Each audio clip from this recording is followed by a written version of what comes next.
제주 흑돈주. 제주에서 나고 자란 진짜 흑돼지를 도축 즉시 가공해서 위생적으로 처리하고 있는데 식감도 좋고요. 참냄새 느껴집니까? 전혀 안 느껴요. 전혀. 네. 와, 술 생각나. 생각 들리십니까? 흑돈주를 사여 먹었었습니다. 네, 감사합니다. 감사합니다. 고맙습니다. 아, 요거 말이죠. 우리 저 명절 때 어르신들께 네. 선물로 드렸을 때 무척 좋아하시겠어요. 어르신들이 엄청 좋아할 것 같습니다.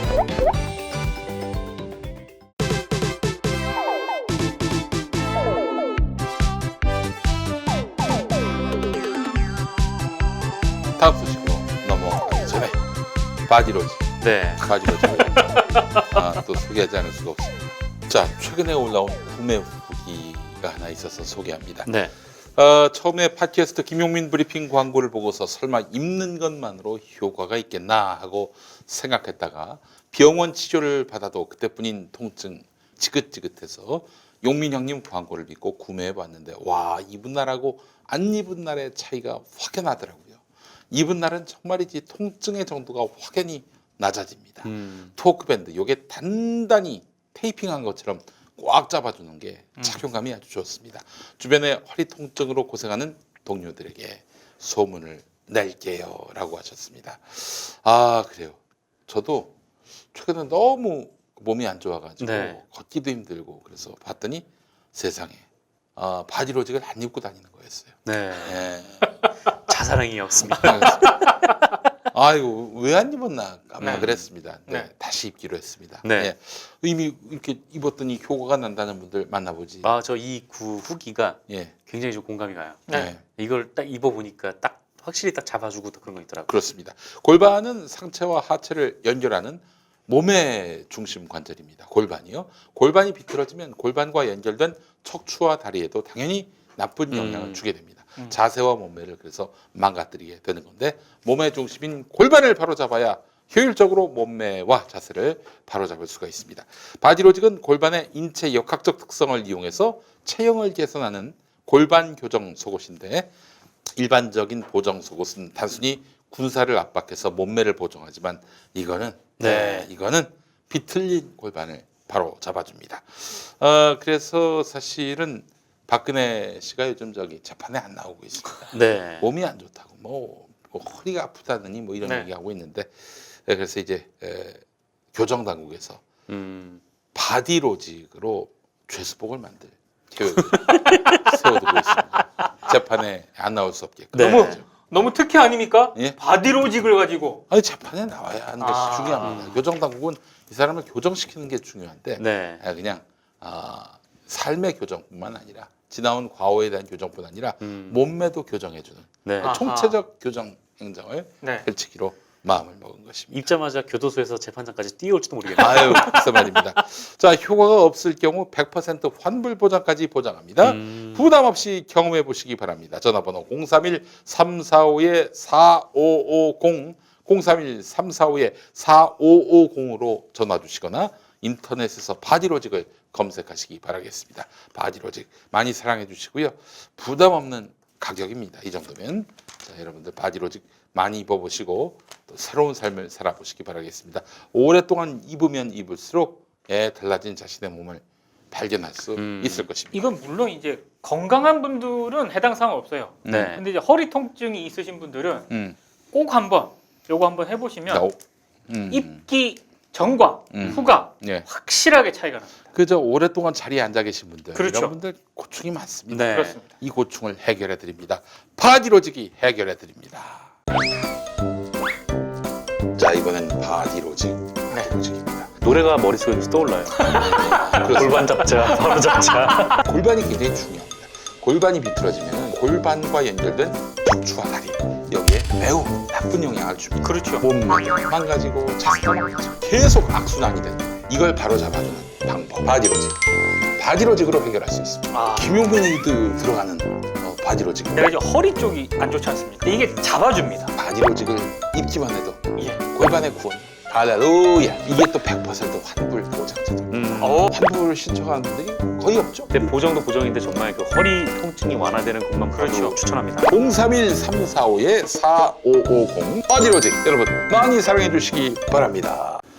자, 관훈 라이트 클럽 이번에 어떤 소식 준비하셨습니까? 네, 이게 예전에 한번 논란이 됐던 건데 이게 후속 보도가 나와서 전해드리겠습니다. 그러니까 일전에 논란이 됐었는데 이게 추석 기간이어가지고 전해드리지 못했었는데 이게 그러니까 지난달 18일에 3차 남북 정상회담이 있었잖아요. 네. 그때 이제 김정은 북한 국무위원장이 이제 직접 이제 문재인 대통령 내외 이제 숙소인 백화원 영빈관을 안내를 하면서 네. 뭐 대화를 나누는 장면이 있었습니다. 이렇게 뭐 시설이 불비하여 막 이렇게 맞아요. 얘기를 하고 막 이설주 여사하고 같이 음. 네 분이서 이렇게 삥 서가지고 막 이런저런 얘기만 나눴었잖아요. 네. 여기가 뭐 보잘것 없지만은 네. 그렇죠. 그래도 최선을 다해서 준비했다. 그때 이렇게. 이제 솔직 화법 막 이런 아. 게 이제 언론에서 보도가 되고 막 또 그랬었는데 겸양을 네. 이렇게 드러낸 모습 보면서 아이고 참 이 사람이 그 연장자에 대한 예우가 참 바르다.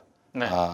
교육이 잘 됐다. 네. 이런 느낌을 받았어요. 네. 네. 근데 어쨌든 그때는 그냥 그렇게 뭐 그 솔직화법 이렇게 해서 넘어갔는데 그 다음에 이 장면이 이 TBS 유튜브에 올라갔어요. 음흠. 올라갔는데 근데 갑자기 여기서 비속어가 송출됐다라는 네. 주장이 지랄하네. 네. 이런 말. 지랄하고 있네였던 것 같은데 음.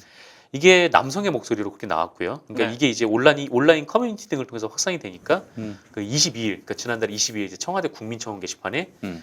이 남북 정상 담소 장면을 찍으며 지랄하네라고 말한 카메라 기자를 엄벌해 주십시오라는 글이 올라왔어요. 그 그래서 네. KBS 기자로 이렇게 그렇죠. 네. 특정이 됐어요. 맞아요. 그게 이제 왜냐면 KBS가 남북 정상회담 주간 방송사니까 음. 네. 거기 이제 카메라가 다 들어갈 수 있는 건 아니니까 아마 카메라를 들고 간 곳이 KBS일 것이다. 라는 추정으로 이제 KBS 기자라고 이제 소문이 쭉 돌았는데 KBS는 좀 그 얘기를 듣고 좀 펄쩍 뛰었습니다. 그러니까 KBS 소속이 아니다라는 거예요. 네. 그 왜냐하면 당시 촬영 화면이 이 방북 풀 취재단 소속 취재 기자와 촬영 기자는 들어가지 않고 이 청와대 전속 담당자 그리고 북측 인사만 동석한 상황에서 촬영이 됐다. 그런데 KBS 카메라 기자는 안에 들어간 적이 없다라는 얘기를 하면서 좀 우리는 이제 아니다라고 이렇게 얘기를 했었어요. 네. 그래서 어쨌든 뭐 그게 이제 KBS 기자로 소문이 나고 이게 국민청원까지 올라가고 보니까 이제 한 국민청원도 거의 한 10만 명 가까이 이렇게 다 많이 서명들을 하셨더라고요. 그래가지고 이제 이게 좀 논란이 되니까 조금 이게 카메라 기자 협회에서도 청와대 좀 정부나 청와대 이거를 좀 그 정부에서 그 사실을 확인을 좀 해서 뭐 그쵸. 책임자가 있으면 좀 처벌을 해달라고 이렇게 얘기를 했어요. 이 카메라 기자들에 대한 그 비난이 계속해서 좀 이어지는 상황이니까. 그래서 어쨌든 정부가 이거를 조사를 했는데 뭐 공식적인 조사 결과는 아닌 것 같습니다만 어쨌거나 이제 조사를 한 결과 이 내부적으로는 비속어가 아니다라고 결론을 내린 것 같아요. 예. 그러니까 청와대 관계자에 따르면은 이 지랄하네라는 비속어가 이 지나가네라는 말이었다는 거예요. 그러니까 뭐 지나가고 있네, 막 그런 식으로 이렇게 얘기를 하는 게 이 판독이 중간에서 된 겁니까? 그렇게? 청와대가 그렇게 얘기를 한 거죠. 근데 제가 들었을 때는 좀 저는 확실히 지랄하고 있네라고 들었던 것 같은데, 근데 어쨌든 뭐 그게 뭐 말이 이제 겹쳐 들리기도 한다, 뭐 그렇다고 하니까 뭐 제가 네. 그 소리 부분의 전문가는 아니니까. 근데 그냥 얼핏 들으면 음. 비슷하긴 해요. 음. 지나가고 있네와 네. 지랄하고 있네가 음. 이렇게 좀 비슷한 그게 있긴 있죠. 어쨌든 좀 그래가지고 뭐 이 청와대 설명이 맞다면 좀 이게 좀 그냥 해프닝으로 끝날 것 같긴 한데 네. 저는 일단 그렇게 들어서 뭔가 네. 아니 그렇게 생각하는 분들 많이 있을 거예요. 근데 그 되게 분명한 건 뭐냐면은 저희 뭐 꼭 이 경우에도 적용된다라고 말씀드리는 건 아니지만은 카메라 촬영하는 사람들이 네. 자기 목소리가 나오는 거는 수치예요. 그 수치이고 또 카메라 기자가 카메라 앞에서 속삭인다고 해도 그게 들어가지 않습니다, 음성이. 왜냐면 마이크가 따로 연결돼 있기 때문에. 아니 이제 뭐 이렇게 이런 경우도 있어요. 카메라에 뭐 우리 홈 비디오처럼 네. 네. 카메라 달린 경우. 예, 저기 마이크가 마이크, 달리는 네. 경우는 있지만은 근데 좀 그날 따라서 이 김정은 위원장이나 문재인 대통령 마이크가 물론 뭐 이렇게 차고 있을 수도 없는 것이고 뭐 붐 마이크로 들을 수 있는 것도 아니지만 이건 굉장히 좀 그 음감이 좋지 않았어요. 네. 중요한 현장인데 네. 또 그런 현장인데 카메라 기자가 자기 목소리 타고 들어갈 수 있는데 지랄하고 있네. 게다가 양정상이 있는 자리에서 일단 저는 정황이나 맥락상으로서는 납득이 안 되는 일인데 들리기는 지랄하고 있네로 들린다면은 그것도 무시할 수는 없죠. 네. 근데 뭐 청와대가 이렇게 정리했으면 뭐에 넘어가야 되지 않겠는가 음. 이 생각도 드네요. 그러니까, 거기서 더 문제 제기해봐야 뭐가 나오는 게 있겠어. 그러니까 통상적으로 좀 이해가 안 가는 측면이 많죠. 그 남북 정상이 있는 자리에서 그 카메라라고 하면 분명히 ENG일 텐데 예. 그걸 들고 있으면서 만약에 이제 욕설을 했다면 그거는 굉장히 좀 위험한 행동이기 때문에 네. 그런 설마, 일은 없어요. 예, 예, 그렇겠느냐. 그런 일은, 뭐 만약에 진짜 뭐 무슨 불미스러운 일이었다 하더라도 일과적인 이벤트일 텐데 누구를 꼭 그렇게 뭐 특정되지도 않는 그런 가해자를 잡아내 가지고 할 수 있다. 글쎄 그것도 현장에 모여 있는 사람이 몇이 없잖아요. 그렇죠. 몇이 없는 상황이고 뭐 그러면 분명히 어느 놈이 무슨 소리를 했는지에 대해서 규명을 다 했을 거예요. 근데 지랄하고 있는 애가 아니라면은 넘어가야 하지 않겠는가. 청와대가 문제 삼을 수 있다면 문제 삼았거나 조용히 쳐내버렸겠죠. 네. 조용히 경고를 했겠죠. 네. 예. 그래 하여튼 뭐 결론이 그렇게 났네요. 예. 네, 그렇습니다. 자 그리고 다음 소식은요. 네, 요새 뭐 가짜 뉴스 관련해서 지금 굉장히 좀 논란이 되고 있는데 네. 이 이낙연 총리가 이게 저번 주에 가짜 뉴스를 좀 엄단을 해라. 뭐 이렇게 본인도 가짜 뉴스 피해자기도 하니까요. 그래서 네. 그래가지고 이게 좀 논란이 되는 와중에 원래 이 녹화를 하는 오늘, 그러니까 8일에 정부가 합동으로 대책을 발표를 하기로 했었거든요. 그렇죠. 근데 이게 갑자기 좀 돌연 연기가 됐어요. 왜요? 이게 아직 뭐 정확하게 다 뭐 방안이 마련되지 않았다 뭐 음. 그런 건데 이게 뭐 어떤 뭐 대책을 내놨길래 이게 좀 안 됐나 그건 좀 알려지지 않은 바가 있습니다만 근데 어쨌든 오늘 아까 보니까 이제 미디어오늘에서 조금 방통위에서 좀 어떤 안을 마련했다 뭐 요 정도 보도를 했더라고요. 네. 그래서 이 미디어오늘 보도를 보면 이게 원래 이 가짜 뉴스에 대해서는 이제 유관기관이 같이 대응을 하는 거라서 뭐 방통위뿐만 아니라 뭐 과학기술정보통신부, 뭐 교육부, 뭐 경찰청 이런 뭐 연계된 이제 정부 부처들이 같이 좀 이렇게 논의를 하는 자리인데 여기서 그렇죠. 이제 방통위와 관련된 안을 미디어에서 취재를 한 것 같아요. 근데 음. 약간 좀 이 가짜 뉴스, 그러니까 지금은 뭐 허위 조작 정보라고 이름을 좀 바꿨던데 가짜 뉴스라고 하면은 너무 그 포괄적으로 좀 보이니까요. 그래서 이 허위 조작 정보 근절을 위한 대책이라고 방통위가 지금 고민하는 게 이게 제가 보기에는 좀 많이 좀 없어 보인다는 생각이 네, 이 보도만 보면 딱 이렇게 들었습니다. 그래서 어쨌든 이게 정부가 공식 발표한 건 아니기 때문에 뭐 미디어오늘 취재는 그냥 뭐 내부적으로 확인해 본 결과 원래 이런 안을 내려고 했다라는 수준에서 들어주시면 될 것 같은데 네. 이게 뭐냐면은 일단은 그 자율 규제를 강조를 하려고 했었나 봐요. 그러니까 지금 뭐 이제 가짜 뉴스들이 뭐 유튜브 같은 데 막 타고 나오니까 네. 이 유튜브 플랫폼에서 뭐 그 자율적으로 좀 가짜 뉴스를 거르고 좀 정화하는 그런 노력을 한다든지 좀 이런 거를 그냥 너네가 좀 자발적으로 어떻게 좀 해봐라는 식으로 좀 촉구하는 방식이었던 것 같고 네. 그리고 또 하나는 좀 모니터링 그러니까 이 방통위의 뭐 담당관을 둬가지고 가짜 뉴스가 뭐가 나오나 뭐 이렇게 좀 모니터링하는 수준인데 이게 뭐 그냥 방통위만의 그런 안이었기 때문에 뭐 형사적인 안은 뭐 경찰청에서 뭐 추가로 나올 수도 있을지 모르겠지만 어쨌든 이 방통위에서 내보내려고 했던 안은 그냥 요 정도였던 것 같다라는 게 이 미디어오늘 보도의 골자인 것 같습니다. 그래서 좀 자율 규제나 아니면 모니터링 그리고 또 뭐 미디어 교육을 뭐 강화하자 뭐 이런 수준이었던 것 같은데 뭐 아무런 단속 안 하겠다는 얘기 지금. 네. 얘기는. 그래가지고 이 부분에서 좀 더 보완을 하라는 그런 요구가 있었나 봐요. 그래서 오늘 차마 발표를 다 못한 것 같다. 네. 아 이거 제가 봤을 때는 보수 개신교계가 네. 또 전화부대를 동원한 게 아닌가 하는 생각을 해봅니다. 음. 그 얼마 전에 말이죠. 그 학교에서 인권 교육을 하도록 지원하는 내용의 인권 교육 지원법 안이 철회됐습니다. 인권 교육은 동성애를 조장한다는 개신교 단체들의 네. 항의를 받아서. 음. 게다가 최근에 복지 시설에서 네. 종교 활동을 강요할 수 없도록 하는 강요하면 300만 원의 벌금을 내는 그 종교활동 강요 금지 법안을 만들었어요. 만든 국회의원이 김상희 의원, 네. 등 민주당 의원인데 기독교 탄압이라는 그런 조직적 반발로 결국 또 이것도 철회가 됐습니다. 봉사단체에서 종교 활동을 하지 말라는 게 왜 기독교 탄압인가요? 그러니까 예배를 강제로 드리게 한다든지 네. 헌금을 강제로 내게 한다든지 이러면 다른 종교인 같은 경우 혹은 뭐 그 종교를 믿지 않는 사람의 경우는 종교의 자유를 침해받는 거잖아요. 네.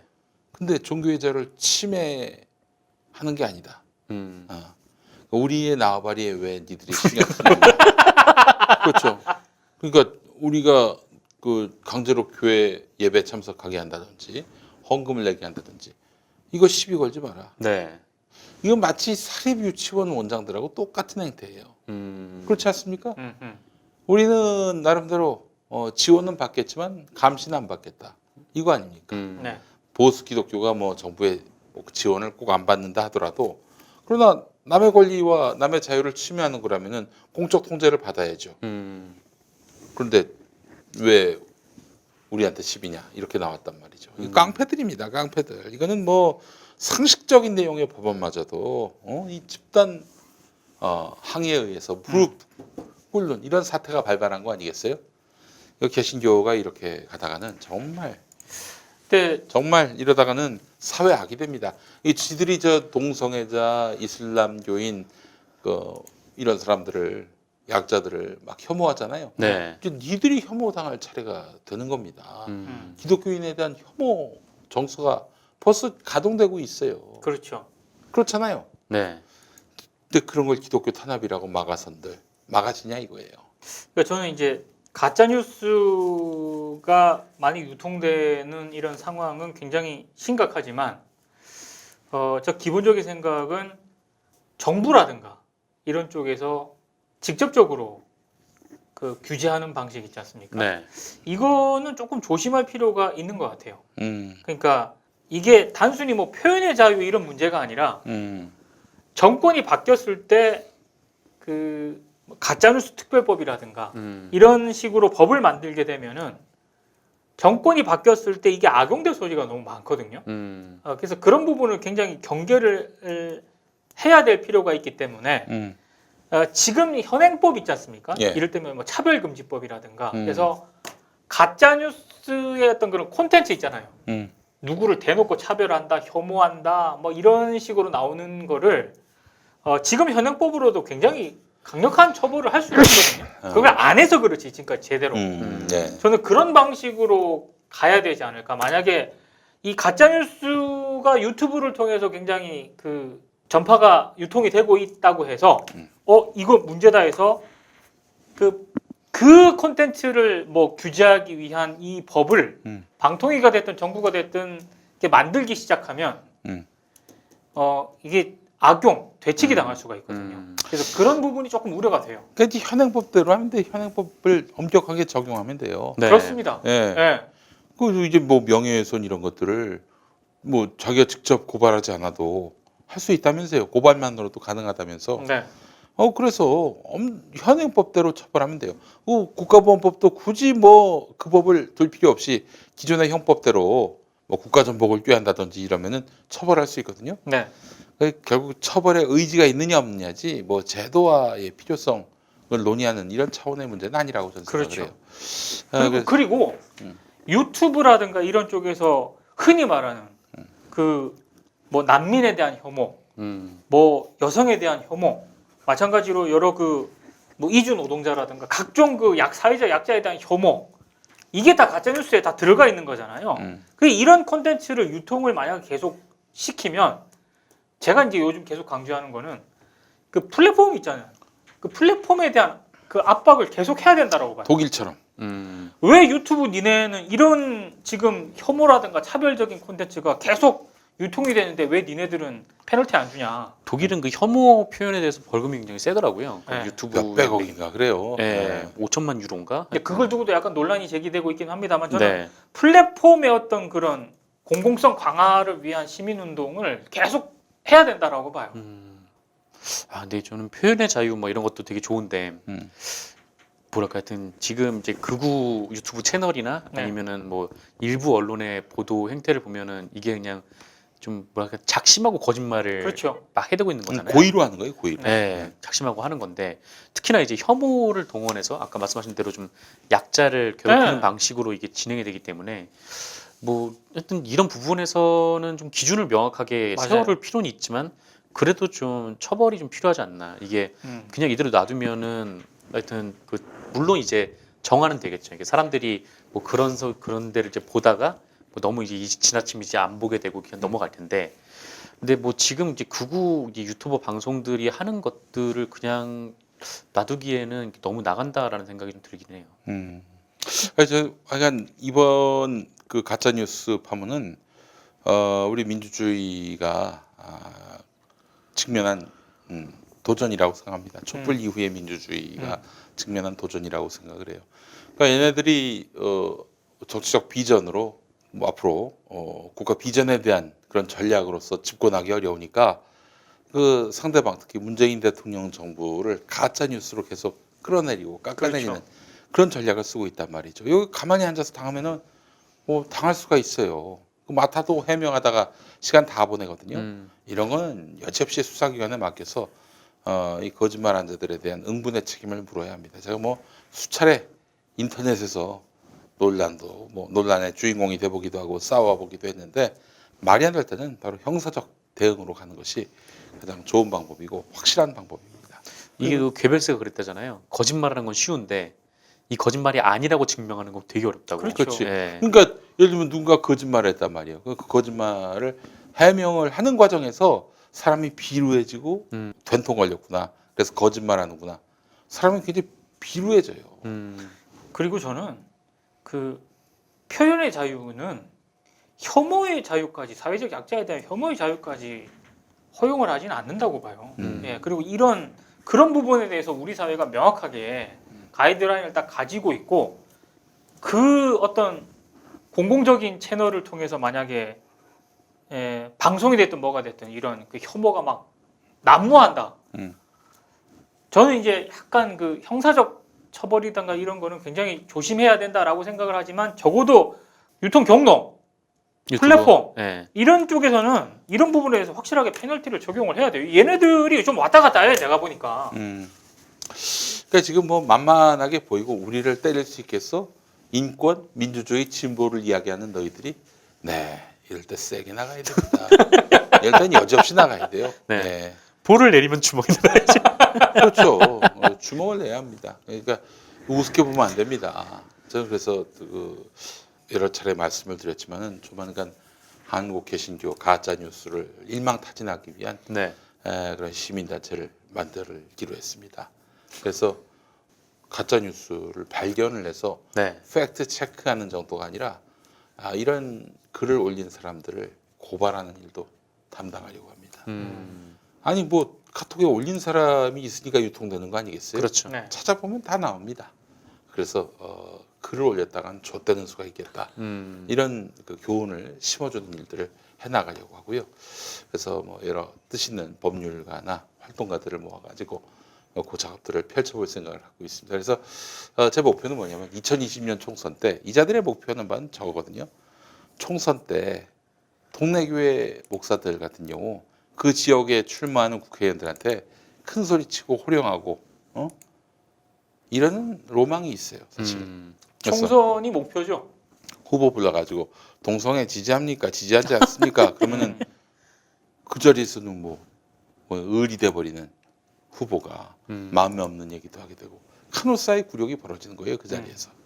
뭐 추운 날 성전 밖에서 궁전 밖에서 무릎 꿇고 그냥 파르르 떠는 그것만 카노사의 굴욕이 아니에요. 이 목사의 위력 앞에서 내가 내 양심을 내 양심에 반하는 그런 발언과 행동을 해야 한다는 거. 이것도 굴욕입니다. 그걸 막기 위해서 하여간 이 혐오를 마케팅하는 자들, 공포를 마케팅하는 자들, 그러면서 가짜 뉴스를 유포하고 강단에서 떠드는 그 모든 이른바 기독교 이름을 파는 자들을 아주 일망타진을 해버리려고 합니다. 굉장히 중요한 그 전선이 될 것 같아요. 왜냐하면 그 지금 뭐 남북미 관계라든가 이런 그 보수 세력이 그 지금까지 써먹었던 종북 프레임이 이제 끝났거든요. 예, 앞으로 이제 그 프레임은 아무리 해도 안 먹혀요. 음. 이제 그런 상황에서 이제 극우가 일부 기독교와 결합을 하면서 전선을 그런 쪽으로 형성할 가능성이 크기 때문에 지금 김영희 PD가 얘기한 저 전선이 굉장히 앞으로 중요해질 것 같아요. 그 김문수가 빤스 네. 목사 교회에 출석하고 있어요. 네. 가톨릭 신자인 걸로 알고 있었거든요. 음. 왜 그러겠어요? 자, 그래서 여러분 많이 도와주십시오. 제가 손을 벌릴 시점이 올 겁니다. 그래서 제가 펀딩을 통해서 이 운동을 좀 해 나가려고 하고요. 총체적으로 기독교의 부당한 정치 개입, 선거 개입을 막기 위해서는 또 회개 운동이 필요한데 기독교의 전반적인 범죄 역사들이 있습니다. 십자군 운동부터 시작해서 최근에 세습 혐오까지 이거를 집대성하는 박물관도 만들 생각입니다. 아, 기독교 범죄 역사 박물관. 이걸 만들면 뭐 기독교는 뭐 그 자체로 진리고 그 자체로 정이고 그 자체로 뭐 하나님의 어떤 대리자. 범죄를 저질렀습니다. 사람을 죽였고 학살을 했고 혐오를 했어요. 하나님의 뜻에 반하는 범죄를 저질렀습니다. 한국 개신교가 이런 범죄의 역사를 분명히 그 흑역사로서 갖고 있고 그러한데 이런 것들을 제가 제대로 기억하고 기록해서 모든 그리스도인들, 기독교인들과 공유를 하려고 합니다. 그렇게 해서 우리는 언제든 다시 이런 흑역사를 만들 수 있다라는 점을 경각심을 갖게 하고 그러니까 기독교인들 가장 큰 문제가 뭐냐면 내가 하는 행동은 선한 일이다. 하나님의 부르심 속에서 이루어지는 일들이다. 이렇게 착각하고 있어요. 이런 잘못된 착각을 깨기 위해서 활동할 계획을 갖고 있습니다. 이런 점을 미리 말씀드리고 제가 손을 벌리면 많이 좀 도와주십시오. 그 앞에는 뱀과 악어를 풉니까? 예? 기독교 범죄 박물관. 얼마나 또 몰려올까? 예, 몰려오는 분들을 위해서 산 정상에 만들 생각 하고 있습니다. 등산을 해서 암벽 등산을 하지 않으면 볼 수 없게끔 만들어 놓을 계획입니다. 지금 저런 가짜뉴스 유포하는 기독교 쪽 분들은 뭐 그런 데라도 케이블카라도 만들 것 같은데. 예. 참 사회 악이 됐습니다. 사회 암적 존재가 됐어요. 이거 바로잡지 않으면 안 됩니다. 가짜 뉴스 팔아는 기독교가 만듭니다. 아닌 것 같죠? 맞습니다. 여기 단돌이 치지 않으면요 다음 총선 때 민주당 의원들 후보들 고생합니다. 네. 어마어마하게 고생해요. 그거 잘 모르시죠? 선거 때마다 교회 가서 고개 조아리는 거. 그렇죠. 왜 그 꼬라지를 방치합니까? 아니야 뭐 전국 판세만 보면 민주당이 압승할 것 같죠. 천만의 말씀. 이런 보수 목사들한테 가서 반스 목사한테 가서 고개 조아리고 이래야 합니다. 이거 바꾸지 않으면요, 이 진짜 우리 정치는 계속 저 기독교 사악한 기독교를 빙자한 종교 권력자들에게 끌려다니게 돼 있습니다. 이거를 고리를 끊지 않으면 안 돼요. 예. 그 기독교의 로열티와 조직력 이게 진짜 음. 한국에서는 어마어마합니다, 진짜. 예. 그렇죠. 이걸 바로 잡지 않으면 안 된다는 말씀드리면서 자 관훈 라이트 클럽 오늘 수서 모두 마치겠습니다. 여러분 감사합니다. 고맙습니다. 고맙습니다.